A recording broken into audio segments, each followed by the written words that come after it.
அன்றாடம் 100 வகை பூ பூக்கும்.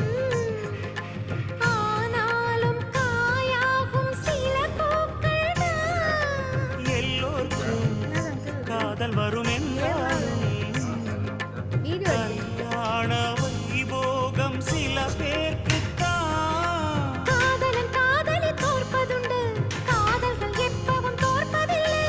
ஓர் மனம் ஒருவரை ஏற்பதுண்டு, இன்னொரு உறவினை